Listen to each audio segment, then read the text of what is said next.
Good evening, everyone. We'll be starting here in just about 60 seconds.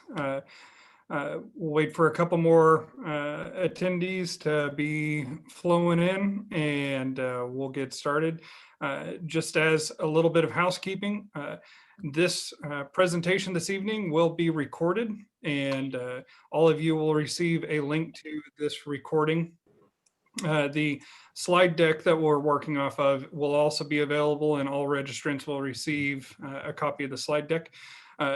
To stay informed on our upcoming webinars, be checking our website, physiciantaxsolutions.com for all of our future webinars as well. I've got let's see here, 7:30 Central Time right on the nose, so we can go ahead and get started. So welcome everyone. Thank you all for attending our first of our 2020 webinar series, which is 2021 tax updates. So 2020 year-end Coronavirus Relief Act, the American Rescue Plan, and 2021 tax planning in the new blue wave. So there's been a lot of new information that's come to light or decisions that have been made to allow us to be able to have some semblance of what 2021 is going to look like. Marty, I think that's probably the longest title of a webinar that we've had here since we started this. Just a lot, lots been happening. I would agree with that. So a little bit about who we are. So my name is Marty Williams. I'm the marketing director at Physician Tax Solutions. We also have Malvika, who is the tax manager, and then David, who is the founder. And as you can see by all the letters after his name, he's what we call the wizard. And Mal and David will be walking us through our content this afternoon. A quick disclaimer,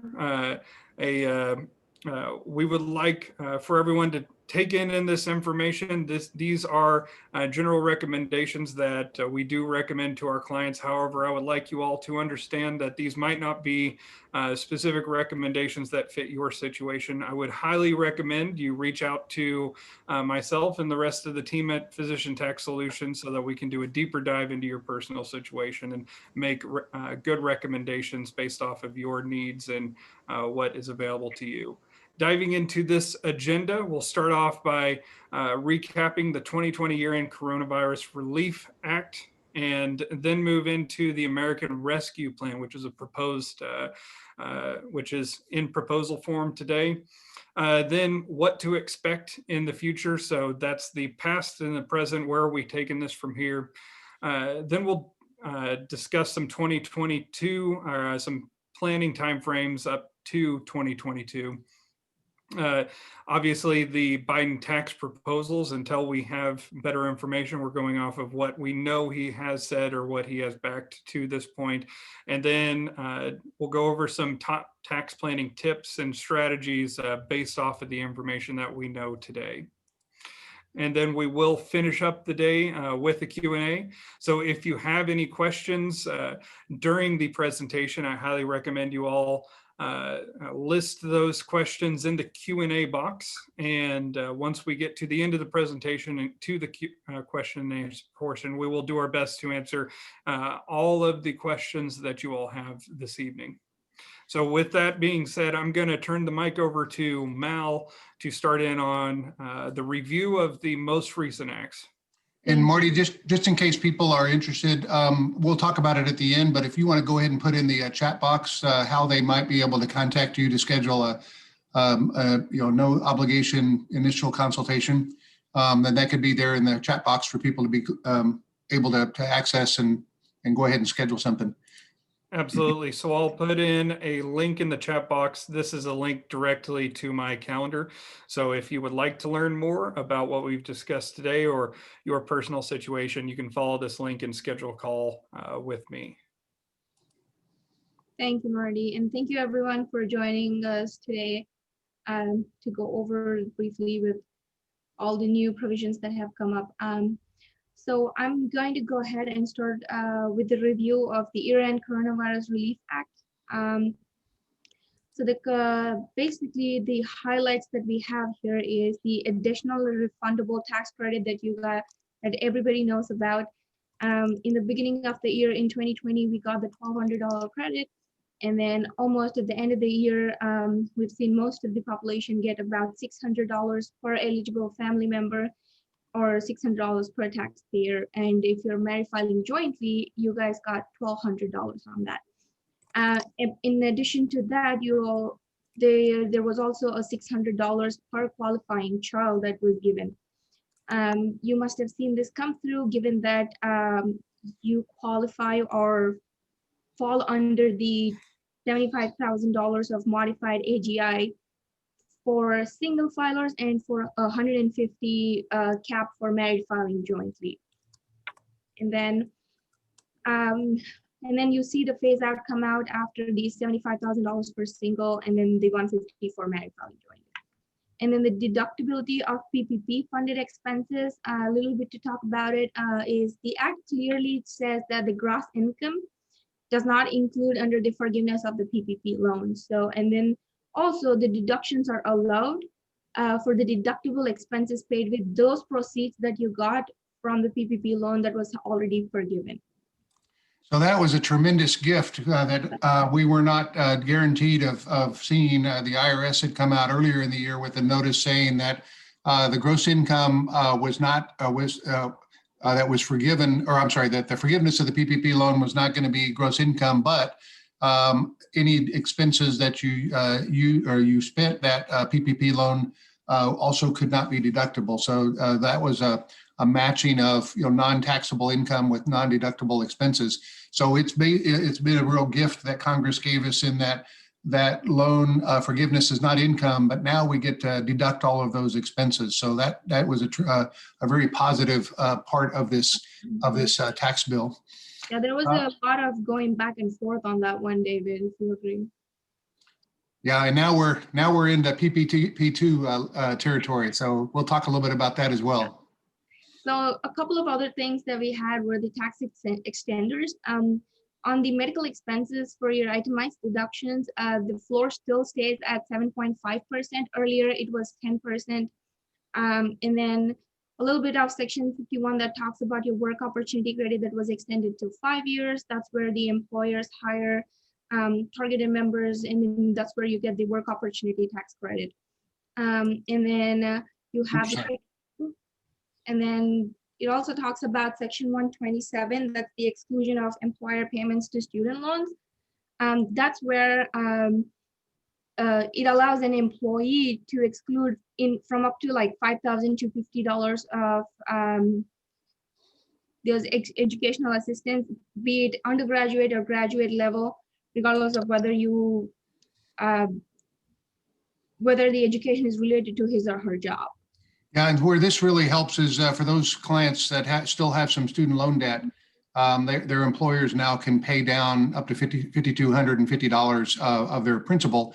That's tax deductible to their employer, or if you own your own C corporation, a tax-free fringe benefit that your C corporation can provide to you, but it's not income to you. So that was originally passed just to be in effect for 2020. And so the fact that we now have an extra 4 years to do that's been very beneficial. Right. And then you also have section 25D that talks about the residential energy efficient property credit, where one individual must have made any energy saving improvements to your principal residence during that taxable year. That's going to get you some credit, and that has been extended for about like 2 years on that. Great. And then under the CARES Act, what extensions have been there are the payroll tax credits, the refundable payroll tax credits enacted under the Families First Response Act, and then the employee retention credit that was under the CARES Act that was extended all the way until June 21. And then deferral of your employee portion of the payroll taxes that were supposed to be due when you file those returns are now extended all the way through December 31st. That's end of this year, 2021. And what's really nice about this is that, they're up until this bill passed, you generally had the opportunity, you either could apply for it and get the PPP loan, or you could get the employee retention tax credit. Now, actually, you can do both. The only limitation is you just can't use the payroll during the time period of, when you were using the PPP loan, but actually the employee retention tax credit was modified to make it much more beneficial for employers. So some other tax provisions that we have here is there's a temporary allowance of full deductions on your business meals. So earlier it was 50% deduction on your meals and entertainment, and now on the meals it's 100% all the way through 2022, which I think is another blessing that everybody will be happy to hear about. Yeah, I just hopefully everybody's had a chance to take their 100% business meal deduction at a restaurant here this year. Show of hands, anybody who did. I certainly have, but that's been a nice one that's come back, as well as charitable giving and some of the those of you who might have a flexible spending account that you didn't spend all of the money in. Normally it's a use it or lose it, but now you get to carry whatever balance you had in 2020 over to 2021. And again, from 2021 to 2022. So that's been nice. Yeah, and one of the biggest changes was the second round of the Paycheck Protection Program. Yeah, so and then the second loan that comes up is you can loan up to 2.5 times of the monthly average payroll costs that you have. Again, I have nothing to say about this. Is another blessing. It's just been over and over overwhelming about this one. And then but the eligibility limited to businesses. These include Schedule Cs and independent contractors also. You just have to, again, the eligibility comes to plays a very big part here. You should have 300 employees or fewer employees, and that you either have used or will use the full amount that you have from the first PPP that you've already gotten. And then you can show that at least 25% of your gross revenue decline from 2020 quarter compared to the same quarter in 2019. So let's say 2019 quarter two was good for you. You just have to show at least 25% decrease in that in the same quarter as in 2020 quarter two. And then to be eligible for the forgiveness, at least 60% of the funds that you receive from the PPP loan must be for payroll, either for like 8 weeks or 24 weeks of period that you have run payroll for yourself or your other employees. So a lot of these rules were the same ones that we had in the first round, other than the first time it was 500 employees or fewer. Now it's a smaller number, obviously trying to focus on the smaller business owners. And then the new requirement of the 25% decline in any quarter, that's a new additional requirement. But a lot of our physician clients were not able to work as much in that second quarter. So that could and it could have spilled over to the third quarter. So that certainly makes this a possibility for a lot of potential clients. And then, just as if that wasn't enough, just last week, President-elect Biden, which for those of you who are listening to the recording, this is the night before the inauguration. So he'll soon to be President Biden.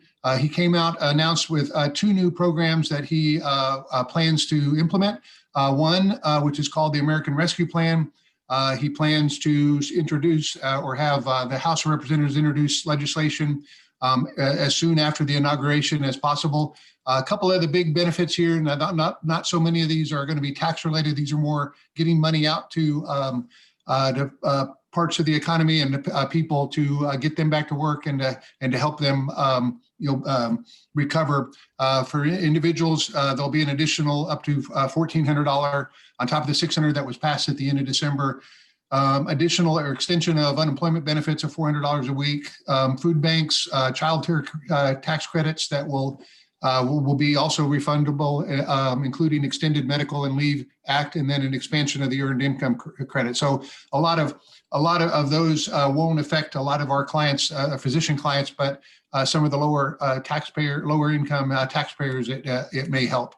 On businesses, their proposal to raise minimum wage to $15 an hour, provide $25 billion to child care providers, and additional grants and loan programs of about $50 billion And then some other ones will be some additional state aid, helping schools, also providing some additional funding for testing for the coronavirus, and then helping with some rental relief for landlords who are and tenants who are in difficult financial situations. So that's the American Rescue Plan. In 30 days after President-elect Biden said that he'll introduce the Build Back Better recovery plan. So a quote from his speech was, it'll make historic investments in infrastructure and manufacturing, innovation, research and development, as well as clean energy. And then later in the speech, he said, and where we are making permanent investments, as I said in the campaign, we will pay for them by making sure that everyone pays their fair share in taxes. So, but I think you can read into this that there'll be some additional tax changes that will be in addition to the ones that were passed at the end of December. And we'll go into how all that will affect tax planning as we move into this year. Will Rogers, who those of you who remember back in the 1930s when he was actually a presidential candidate, but mostly known as a comedian, once said that the difference between death and taxes is death doesn't get worse every time Congress meets. And I think we can all attest to that over the last year or so, just watching the way that legislation seems to be happening at a fast rate. So when we look at the blue wave, which is what we're currently experiencing, where the House, the Senate, and the presidency have all gone to the Democratic Party. What we also can see is looking back over the past 11 years, where other scenarios have happened, where we've had all of the parties or all of the branches, in one party or the other, all the way back to 2010, where we had an entire Democratic controlled, and then it swung the other way in 2017 and 2018 when after Trump was elected, where the House and the Senate were both Republican controlled. And here we are in 2021 with the same thing. So looking back at the last 11 years, the major tax legislation that was passed, we had the Affordable Care Act passed back in 2010 when we had all the branches controlled. We had the major Tax Cuts and Jobs Act in 2017. And then we had the CARES and COVID Relief Act this last year, and then potentially we have these two new bills that will start off the 2021 year. So where we want to go now, or talk a little bit about, is where we might be headed. Just looking at various economic indicators as well as other things that are potentially coming down the pike. So one of the first things we want to look at is in trends in government is, how much money is our government right now printing to get through this economic cycle. MO, if any of you have an economic background, it refers to the most liquid form of money, which is cash, and measures that, of how much money is out there in circulation. As you can see by the graph, there's been a substantial jump of cash being out in circulation, put in place over the last year. That's an important economic indicator. Another important economic indicator is the amount of the federal deficit we have, which is defined as the amount of money the federal government is spending, less how much money it is collecting. So as we know that how they collect that is in the form of taxes. So when we see what that looks like over the last 20 years, you can see that during the 2008 crisis, definitely the government was spending in excess of what they were taking in as they were trying to get through that 3 or 4 year economic downturn. It started coming back down, government spending coming back down. But as you can see from 2019 to 2020, that is almost tripled in how much more money the government is spending than what they're taking in. And again, I'll show you here in a few slides why that's important. When we look at trade deficit, we can see also over the last 5 years, the amount of how much the imports that are coming into the country are exceeding how much is going out. Obviously, we are at this point a very significant net importer of foreign products and services. As you can see here, that's just in the last year, that's jumped by over 60%. So again, these are all important factors as you're looking at, how is our economy doing? And then what is the likelihood that some of this economic spending that we're putting back in the system now is actually going to work? And when can we start expecting results? And or if there's going to be a tax increase in the interim that's going to have to pay for this. When you look at the United States debt as a percentage of gross national product, in this case, I went back all the way to the 1940s. And the reason for that is I wanted to show what that looked like back when we had the Second World War back in the mid 1940s. As you can see, it spiked as a percentage. And over the last 20 years, that debt number as a percentage of our gross national product has skyrocketed over 200% increase over that 20 years. So again, where that's going to go in 2021, obviously it's going to be depending on how much tax revenue is generated. That debt is probably going to go up significantly this year as money continues to get pumped into back into the economy. So the reason I bring all that up is to look at what is the probability or chance that tax rates may be going up in the near future.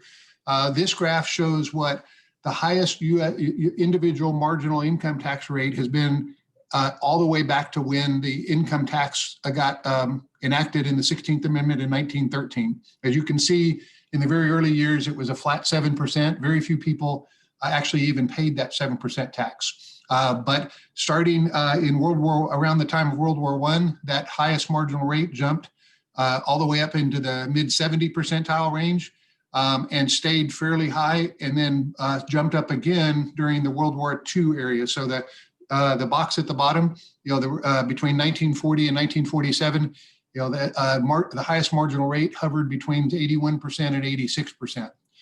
In the next 15-year time period, which was 1948 to 1963, the highest marginal rate hovered between 82% and 91%.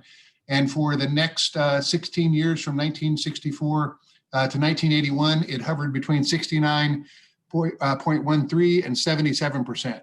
So as you can see, for a good portion of the last century, we have had a very high marginal tax rate. And only since the early 80s has the top marginal rate been at or below 50%.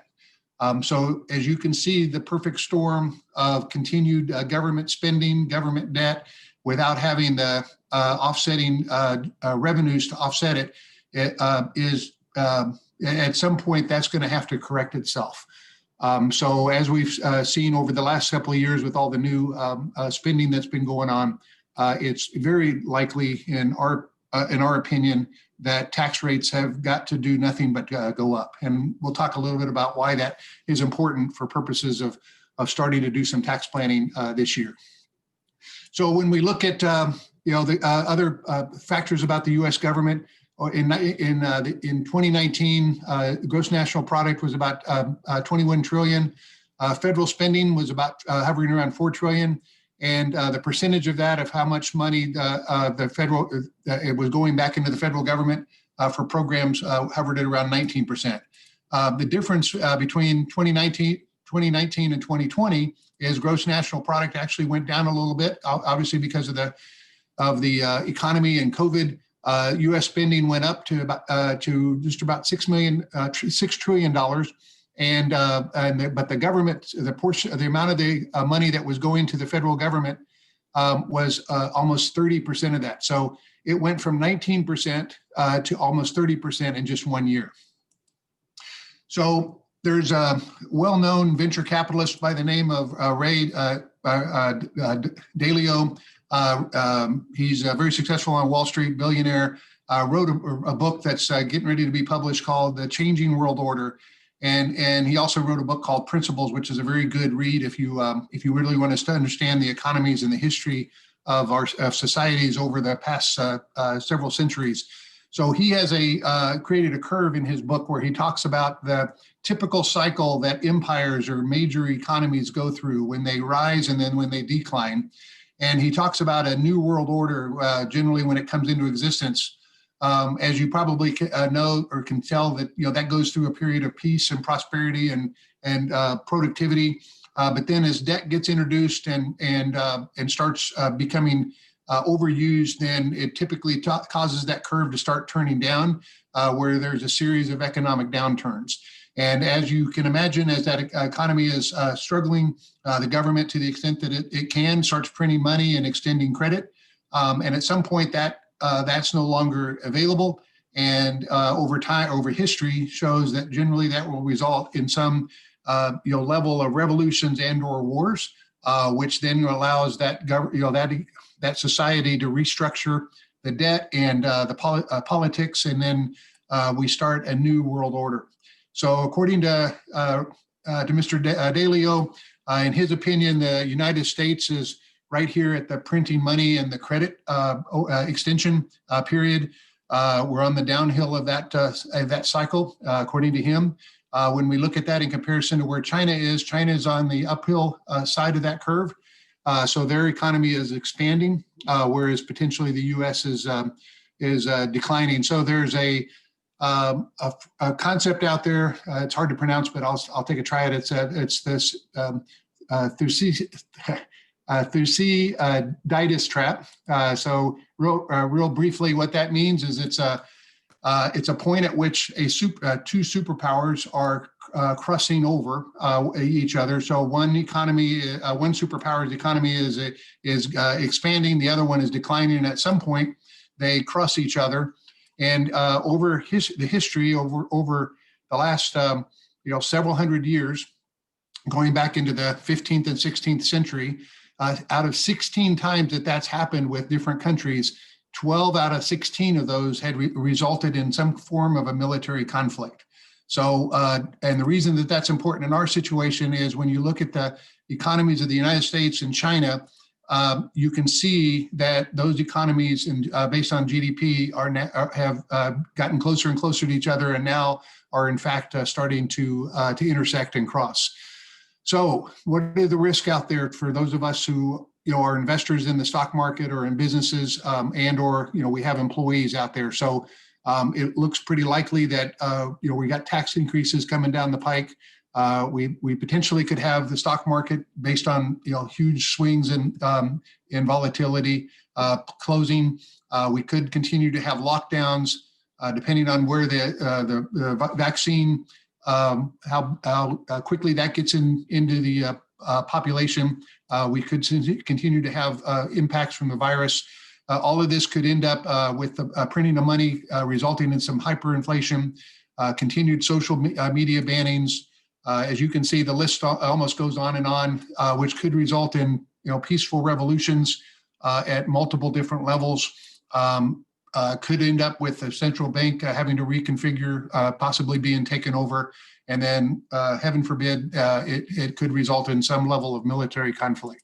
So the reason I bring all that up is, we're at a crossroads or a point in our lives where, in our society, where we need to explore what all of our options are.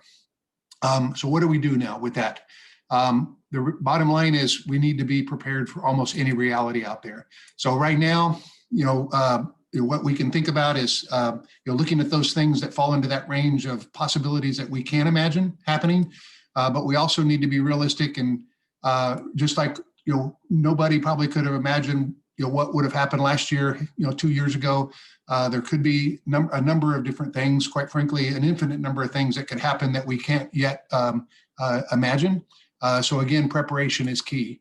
At the end of the bottom line is we're living in a world right now where there's a lot of weird things that are happening, and a lot of those are beyond our wildest imagination. So what I want to say in turning this back toward tax planning is, there's going to be some things that are better than what we think they're going to be. There's some probability that I think is reasonable to expect that things might be that way. Those could be some examples of, all the economy coming back, jobs, people getting their jobs back. The vaccine turns things back to normal. The stock market continues to hit new highs as the economy is open. There may be also a range of things that are both good and bad that could happen. The probability of that, if is probably more realistic, in that it's not going to be all good, and maybe it's probably not going to be all bad. But there's going to be some new advancements in virtual technology, new jobs opening up or coming into existence. Kids may be out of school for extended periods of time. Live events may come back, allowing us to get our social lives back. And but the reality is that maybe taxes are going to also have to go up. And then there's a possibility that things might be worse than they are. So again, I think that I hope that that's a smaller probability of happening. It could be things where the internet, temporarily gets stopped or terminated. We have currency collapse. Governments around the country or the world, could collapse. And then, heaven forbid that we have military conflict. So the key here is that preparation, for all of these probabilities is probably more important than it has been in most of our lifetimes. So let's look at the planning timeline of what the future has. And so I look at this, I show this from the standpoint of where we've come from, since the election to where we are today, and the inauguration happening tomorrow. From a tax planning standpoint, we know that our individual tax return deadline is coming up here in a couple of months. Obviously, we can extend those returns all the way up until October 15th. And then the planning cycle for 2021 then will conclude on December 31st. If we look out over the last several months, and actually before the election, we had the CARES Act, as Mal had explained, had significant changes both good and bad in our tax situation. We had the end of the year coronavirus relief that provided some additional benefits, PPP, expenses being deductible, those kind of things. We have this new announcement from President-elect Biden about the American Rescue Plan, and then potentially dealing with an additional increase in taxes with the Build Back Better Recovery Plan. What that means is that, and by the way, Congress has the ability constitutionally to enact tax legislation that goes all the way back to January 1st.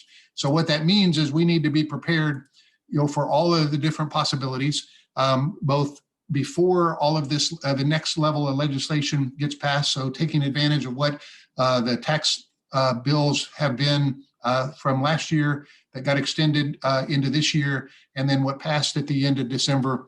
But then, as importantly, we also need to continue that tax planning, once we have, additional legislation that gets passed. So we're going to be providing monthly webinars to keep everyone updated throughout this whole year. Like Marty said, definitely invite you to stay in touch with us so that you can make sure how to take advantage of whatever or protect against whatever you need to as these laws or as this legislation becomes law. So let me talk briefly about some of the proposals that President-elect Biden had talked about during the campaign. So these have definitely not been taken off the table yet. Obviously, these changes will have to pass both the House and the Senate, which are a strong possibility now. So for the most part, his tax increases are going to affect most people who have over $400,000 of income. He's going to raise the top marginal rate above that a level to back to 39.6%, which is what it was before 2018. He's going to expand the Social Security tax. So starting at 400,000, your W-2 and your self-employment income is going to be subject to that 12.4% tax all over again, all the way up to infinity. And then itemized deductions will be capped to provide a tax benefit at a 28% tax rate. So that will create basically a ceiling at which your itemized deductions will only be able to save a 28%, create a tax savings only equal to 28%.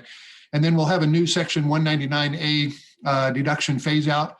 Right now, specified service businesses are subject to an accelerated or a lower phase out. Now that same lower phase out will most likely apply to all businesses rather than just specified service businesses. Itemized deductions will also be subject to a phase out starting at certain income levels. That phase out where your itemized deductions start getting decreased will be at the rate of 3% for every additional income item. So when we look at the FICA, the additional FICA tax, we've got this window where starting in 2021, you've got a certain amount of of income, of earned income, and whether it's W-2 or self-employment income, where you have the 12.4% FICA tax. You're in that window where there is no FICA tax, just Medicare tax above that.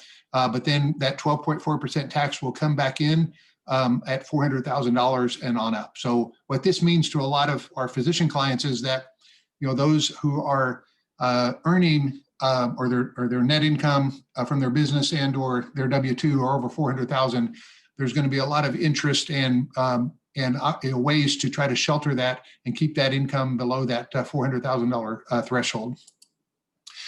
And then, as you can see, with the top marginal rate increasing to 39% compared to where it is, right now or since 2018, you can see where the at about right now where the 32% rate goes into the 35% rate. That will now be where that 32% rate jumps all the way up to 39.6%. So you'll have a jump in that federal income tax potentially of up to 7.6%, on that, whereas before it just went up by 3% from 32%. So another significant change in the Biden tax proposal is that capital gains and qualified dividends above $1 million will be taxed at a 39.6% rate. Right now, the highest marginal tax bracket is 20% for capital gains. And so now that'll jump up to 39.6%. Where this will really impact people are people that are selling assets, or they have, or whether it's a business or they've got highly appreciated real estate that they have not done a Section 1031 or something like that exchange, then that tax rate is going to be applicable to them. The other big area that deals with capital gains is that the basis adjustment, meaning that at the end of someone's lifetime, the basis of the asset for tax purposes gets stepped up to fair market value. Now, under the tax proposals, there would be no basis step up at death, meaning that your heirs will inherit that property at whatever your cost basis was, so that if they later then sell that property, they will be subject to capital gains tax themselves. And if it's over $1 million, then that would be taxed at that 39.6%. So definitely big opportunity to do pre-planning or lifetime planning to try to avoid that. Other changes that are on his proposed tax his tax proposal is he wants to increase the child and dependent care credit up to $8,000, expand the ACA premium credit, earned income tax credit for older workers, additional energy tax credits, first-time home buyers, renters who are financially burdened, as well as expanding the retirement savings credit. So some of those are somewhat minor, but where the big changes are going to be in the change in the capital gain rates, as well as the ordinary income tax rates. So, and then as it relates to the cap of 28% of itemized deductions, as you can see here, an example, someone who has $40,000 of itemized deductions up until this proposal would change it. The higher your tax bracket, the bigger your tax savings is going to be on that 40,000. As you can see, if that now deduction is capped at 28%, that $40,000 deduction is only going to be able to save you 28% of that, no matter what your actual marginal income tax rate is above that 28%. And then your itemized deductions will start being phased out over $313,000 at the rate of 3% of your adjusted gross income, all the way down to where it's phasing out of as much as 80%. So that's going to create a lot of changes in how people are going to be able to itemize their deductions. If you are a business owner or you have a business that is eligible for the Section 199A deduction, and if it's not a specified traded business, that'll start being subject to a phase out at a much lower rate, much like the specified service business is. So And then one of the other major changes is the elimination of the basis adjustment that I mentioned earlier. I put an example here. Assuming someone who bought 10,000 shares of Apple at a price of $2.50 right before the bubble burst, and they died when it was at $300 a share.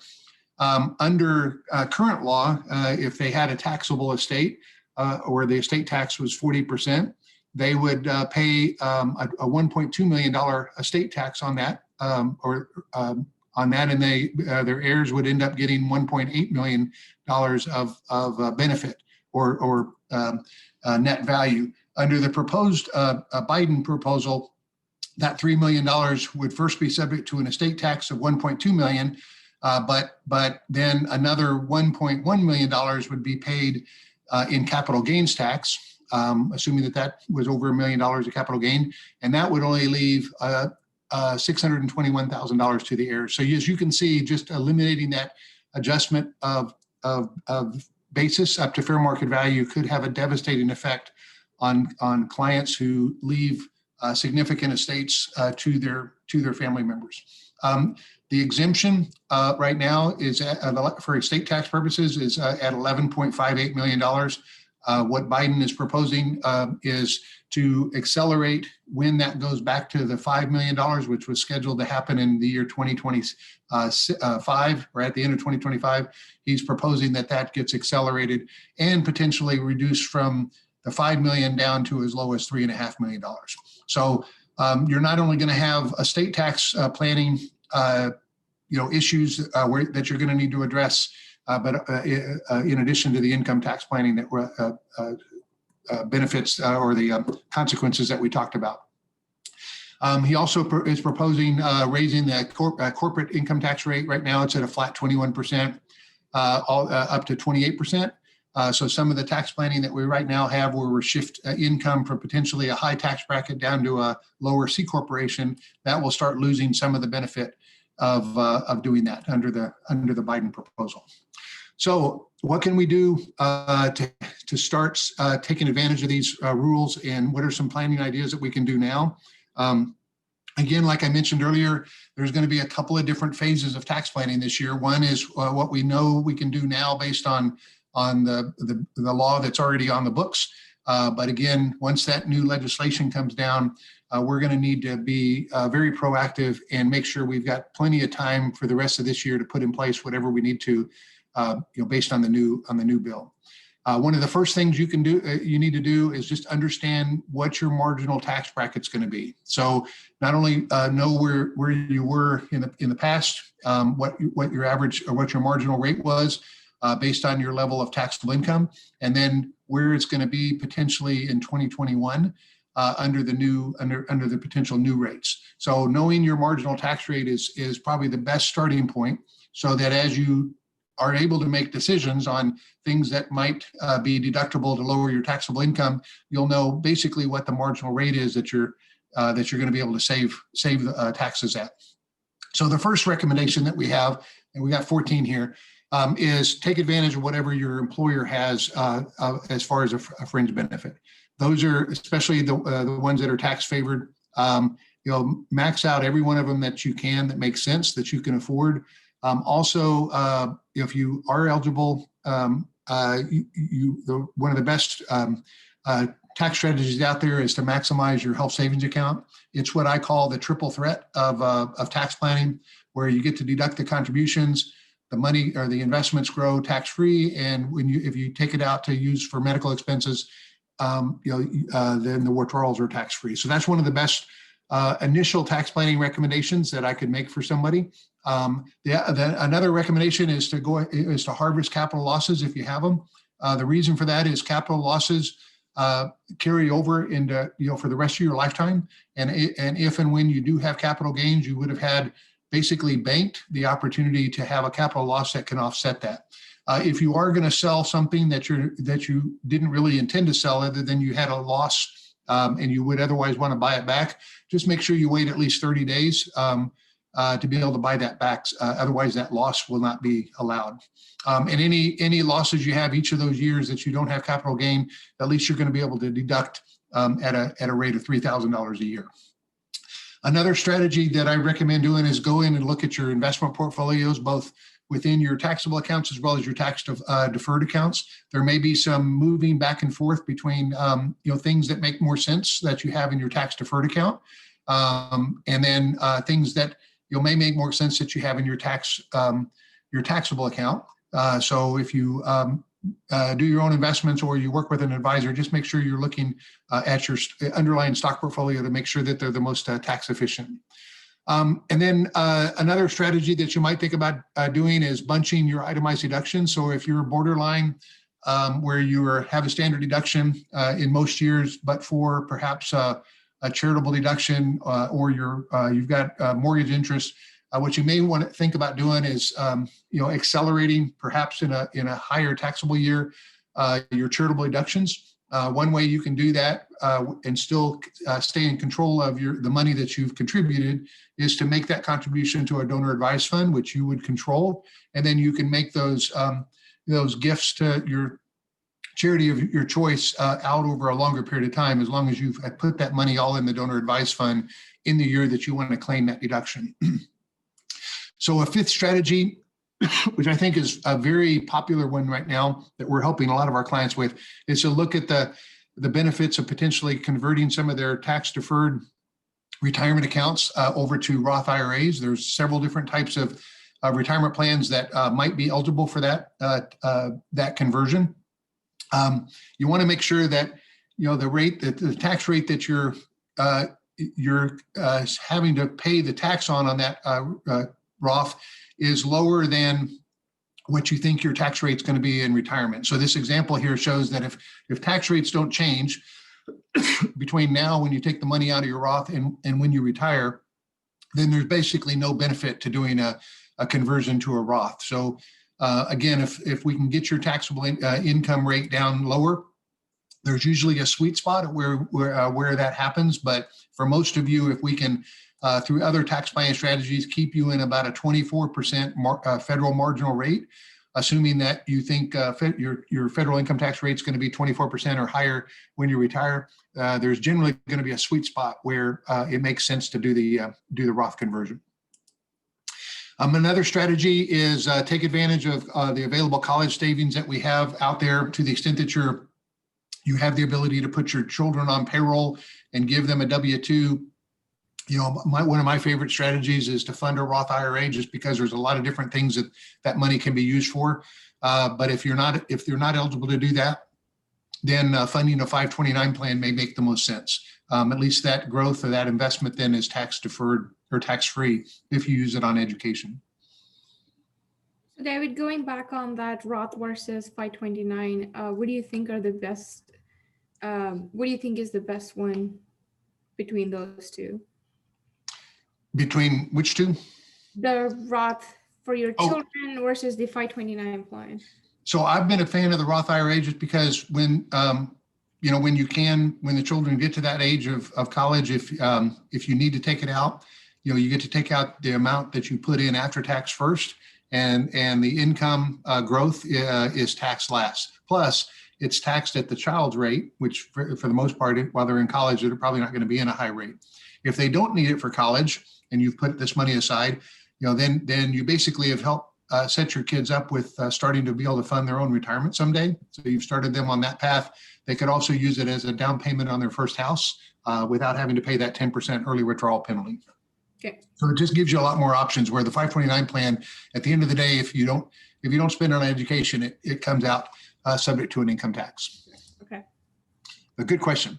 So another strategy is if you have appreciated property, consider shifting it to a lower family member before you sell it, or lower tax bracket family member before you sell it. And or if you have an elderly parent, as long as the basis adjustment rules to fair market value are still in existence, consider giving it to one of your elderly relatives, where they would just bequeath it back to you at the end of their lifetime in their will, and that would then allow them to you to get back a higher basis adjustment when you receive that property. And then one of the most important strategies is look at all the different ways that are out there available under a tax law to create tax-free retirement income. So I distinguish here which of those types of retirement plans you go in with after-tax dollars and which ones have pre-tax dollars. So obviously, in my opinion, anything you can put in with pre-tax dollars, meaning that you can deduct the contribution and you get the income back tax-free someday. That's what I call the tax unicorn out there to take advantage of. So the ones that are after tax, as many of you know, are the backdoor Roth IRA, a Roth 401k, combining the backdoor 401k with a profit sharing piece where you can roll that money over to a Roth IRA. Looking at when you can take money out of a cash balance defined benefit plan and basically do the same thing where it can be converted into a Roth IRA. The ones that you can do, the tax-free retirement incomes that you can do with pre-tax dollars include the health savings account, like I mentioned, a 401h plan, which is something that you can add to a defined benefit plan. A restricted property trust has become very popular as a strategy. The family endowment plan, which is a strategy that we've talked about in our previous webinars, setting up a Section 1202 corporation for any business that you might be setting up, side business or private placement business. And then one of my favorite, which I'll talk about at the last strategy, is having a captive insurance company. If you have enough income to do this, that it's ultimately owned by a Roth IRA or a Roth 401k. So looking at all of the various ways to create tax-free retirement income, I think is going to become a very important part of your long-term tax planning solution. Another strategy is making sure that your estate plan is updated. So keep in mind that life insurance proceeds generally, if you own that policy at the end of your lifetime, is included in your taxable estate. So several of our clients who have maybe not as high of a taxable estate, but when you add the life insurance, potentially that could kick them over the exemption amount. So again, right now, that's not something that a lot of people have to worry about unless you have a over $11 million estate or $22 million as a married couple.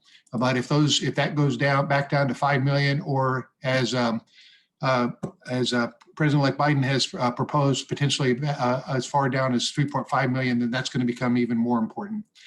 So several things you can do as your estate starts getting higher is consider making annual gifts to children or grandchildren, updating your estate planning documents so that both, if you're married, both spouses get to maximize their exemptions, moving your life insurance policies over to an irrevocable trust that's named, not because of the quality of the trust, but after a tax court case with the last name of Crummy, adding some testamentary charitable giving at the end of your lifetime to be able to zero out your estate.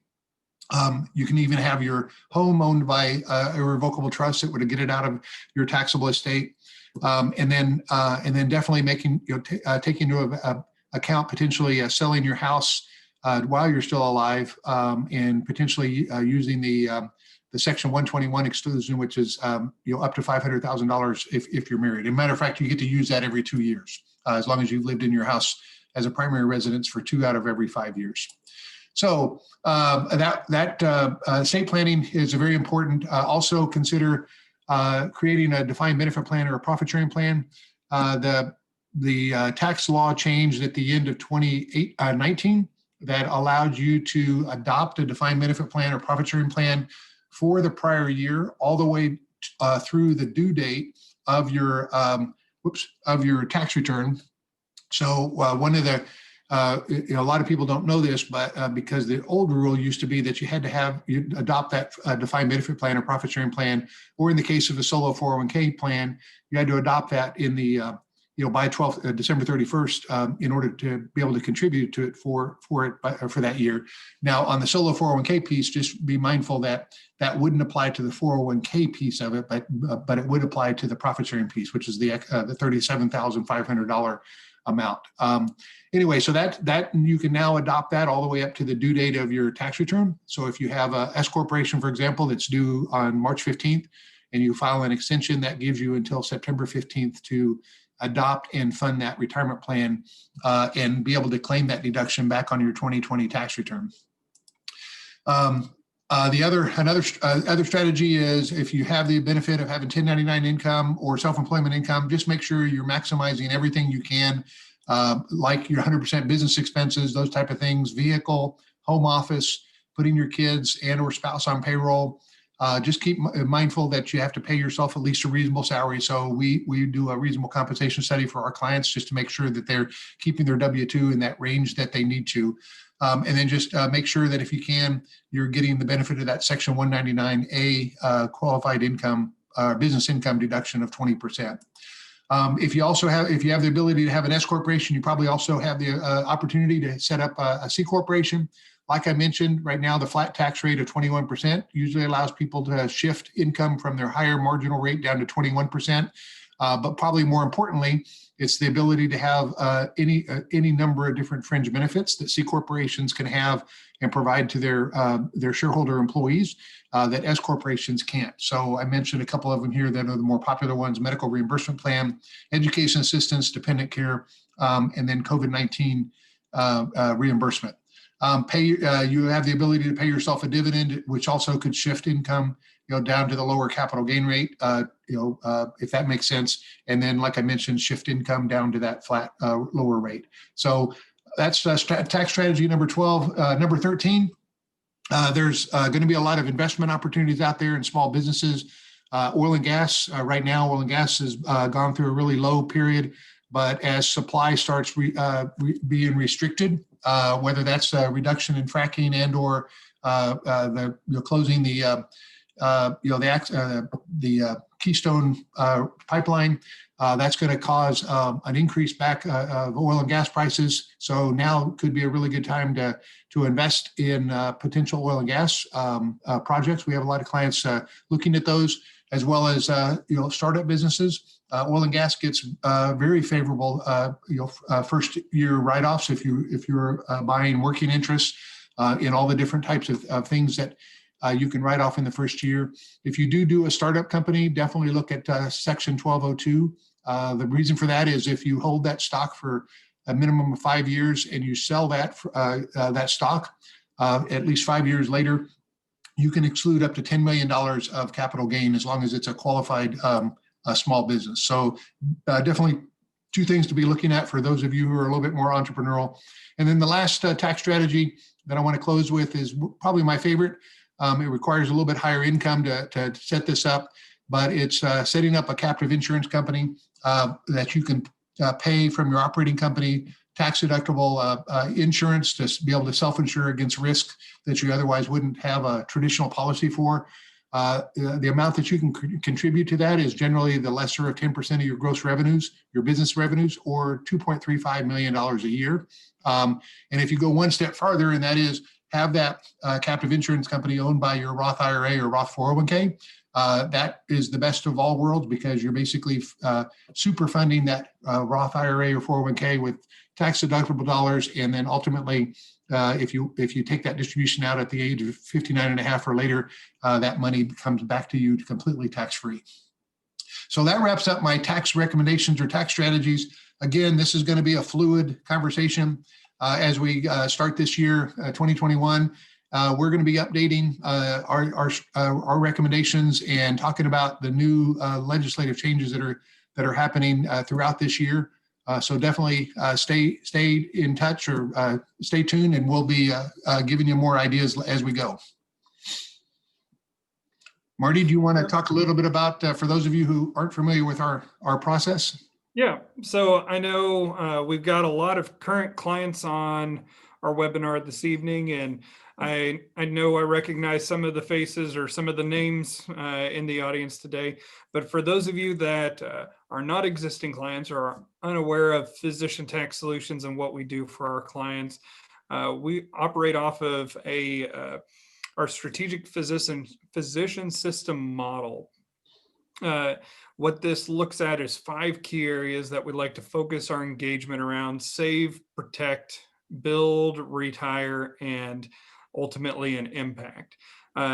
Today, we talked a lot about the save component, maybe a little bit of the protect and build component as well. But again, it's important for us, and we believe it should be important for our clients to be strong and equally strong in all 5 of these areas. The next slide gets into our process. And our process looks at our 4 steps within the process that starts with something called a strategic blueprint. That strategic blueprint is a one-time planning engagement we have with all of our clients. We look at the last 2 years' tax returns as well as a fairly extensive questionnaire. And between those 2 pieces of information, we're able to put together a set of recommendations, put those recommendations on a tax projection, and identify the value of the recommendations that we've made. If you like what you see in that blueprint and you'd like to move forward, then we move on to an onboarding period where we get you into our system, introduce you to the rest of the team, begin implementing the recommendations as step 3. And then the 4th, one of the more unique things that we do is our quarterly pulse. Every 90 days, we like to get in front of our clients, ask what's the most important thing that needs to get done in the next 90 days. What issues are you having in your business, personal, tax, accounting, and financial world? And how can we as a CPA and business advisory firm help? So going back to step 1, that strategic blueprint, again, we do this with all of our clients starting out. So for those of you who have not engaged in a blueprint, I highly recommend this be the next step for you. In the chat box, again, is my Calendly link. You can follow that and schedule a call with me, and we can begin discussing what a blueprint could look like for you. So Great, David, thanks. before we jump into the FAQs, in the chat, we had a comment that says tax strategy number 10. Could you explain with the slide?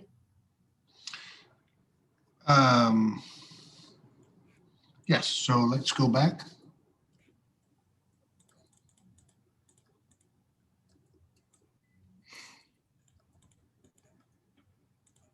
Yeah, this was a change that happened at the end of 2019, where the general rule that you had to adopt a qualified plan, which includes both profit sharing plans as well as defined benefit plans, by at least the last day of the taxable year. So that for most people, that's December 31st if you're a calendar year taxpayer. You could fund that retirement plan all the way up until the due date of that year's tax return, which included extensions. So what changed was you did not have to adopt that plan by the end of the tax year. You actually could wait until the due date of the tax return to adopt and fund that plan, much like how it is with SEP plans, where you don't have to adopt a SEP plan or contribute to it until the due date of your tax return. So what it did is it just made it a lot more flexible to be able to wait until after the end of the year, see how your tax return looked, without a defined benefit plan or a profit sharing plan, and then decide if it made sense for you to adopt one and fund one. So hopefully that answered that question. Thanks, David. And so the first frequently asked question that we usually get is, at what income is creating an S corporation beneficial? So Mal, do you want me to take this one, or would you like to? Go ahead. Okay, so obviously there's a lot of different situations. It depends on several factors. One, do you have a W-2 income or other income other W-2 income that pushes you over the FICA wage base? It's $142,800 in 2021. If you're over that wage base, the self-employment tax is 2.9%. So basically, all that you're going to be really saving on your business income is going to be that self-employment tax. The other reason to potentially form an S corporation is to lower the risk of an IRS audit. Schedule Cs on taxpayers earning more than about $200,000 of income, as of the last count, which was 2018, was averaging around 2.4%. So 2.4 out of every 100 taxpayers that had Schedule Cs with income over 100,000 had a risk of audit. If that income had been reported on an S corporation, S corporations and partnerships actually had the lowest risk of an audit, ranging anywhere from 0.3% all the way up to 0.7%. So if reducing IRS risk is also a factor, then it may make sense to report that income on as an S corporation rather than as a Schedule C. As a general rule, in my opinion, it takes when your income's about $100,000 for your business income, And that's, again, not a hard and fast rule, but in that ballpark, it usually makes sense. Plus, when you add that extra, benefit of reducing our IRS audit risk. So usually it's about the $100,000 mark. Another common question we have is what tax savings ideas are available if you only have W-2 income. So as you can imagine, most of the tax law is written to business owners and not so much to individuals. But as I mentioned in the tax strategies, there were several that would apply to W-2 employees. So that included the shifting the assets to lower tax bracket payers, funding either Roth IRAs or Section 529 plans, harvesting capital losses, maximizing your employee or your employer provided fringe benefits, including your health savings account, investing in startup businesses that allowed you to have some upfront write-offs, reallocating your retirement account and taxable investment account, bunching your itemized deductions, and considered converting your retirement plan assets over to a Roth IRA. So hopefully that'll those recommendations include anyone who just has W-2, but ideally if you also have 1099 income or business income, then that's there's a lot of other tax benefits for that type of income. Another frequently asked question that we get is what type of retirement plan is best for 1099 independent contractors. Again, there's no hard and fast rule. There's a number of different factors that are involved, including how much income, how much you want to try to contribute, as well as how flexible you want to be able to make contributions year after year, how close you are to getting, or over the age of 49 where you could, increase the contribution with catch-up provisions. And then at the end of the day, what your marginal tax bracket is, both today and when what you think it's going to be when you retire. So what I put here is, what the current 2020 contribution amounts are, depending on the amount of net income you have, both as a Schedule C and or as an S corporation. As you can see, several of these plans go up and they max out either at the $57,000 amount, which is the maximum amount that you can put away in a profit sharing plan and a 401k plan. What I don't have it here, because it's more age specific, is how a defined benefit plan might also be another factor to consider. So this is another frequently asked question we get. So hopefully this slide will help you be able to decide if what type of plan and how much makes sense for you to put away. So next steps is we'll take any other questions that we have out there coming in the queue, and then just in the meantime, those of you who would like to schedule a call to talk to Marty, there's a link to his also in the chat box. You can also go to our website where we have a blueprint starter kit that you can immediately download and complete if you're ready to get started with that. So we have a question on the question and answer box, David. If the home I live is already appreciated $5K, can I sell it tax-free to an LLC and then use that as a rental property? So I can do accelerated depreciation and use it as rental property. Yes. Yeah, so that is a way to take advantage of that $500,000 gain exclusion, as long as you've lived in that house as your primary residence for 2 of the last 5 years. In addition to selling it to the LLC, I would recommend that you make that LLC eligible to be have it taxed as an S corporation, so that all of that depreciation or net rental deductions will flow through to your personal return. Okay, great. And then now that depending on what type of rental property and what your income level is, if you have a net loss, that could be subject to passive loss rules. So you definitely want to look into that as well. But if you can get around the passive loss rules and also get the accelerated depreciation, perhaps through a cost segregation study, which allows you to recover that depreciation a lot quicker than the 27.5-year life that normally residential rental property is going to be subject to. Okay. Then another question here. Since many MDs are doing telehealth visit, can we use home office deduction? Absolutely, especially the answer is yes if you're a 1099. If you're W-2, what you might consider doing is asking your employer or whoever is paying you that W-2 to consider giving you a are having what's called an accountable plan where they can reimburse you for home office related expenses. And that would allow you to then receive part of that, your compensation as tax-free reimbursements, and then the rest as W-2 income. But it works best if you're a 1099. Thanks, David. So we're obviously we're open to answering questions after this call. If you reach out to Marty, schedule a call, he'd be happy to talk to you. If you'd like to get a lot more detailed recommendations that might be more unique to yourself, your personal situation, definitely the blueprint is the best way to accomplish that. And then just in closing, we really want to extend our heartfelt admiration and respect for you as medical professionals for being on the front line and helping our country or our population heal from this pandemic. And thank you for everything you do. David, we do have one last question about what is a testamentary trust? So a testamentary trust is generally a trust that is set up at the end of your lifetime pursuant to a will. So you generally have your last will and testament, and in that will, you can have a trust set up at the end of your lifetime where all of your estate would go into that trust. And because it's part of your last will and testament, generally that's why it's called a testamentary trust.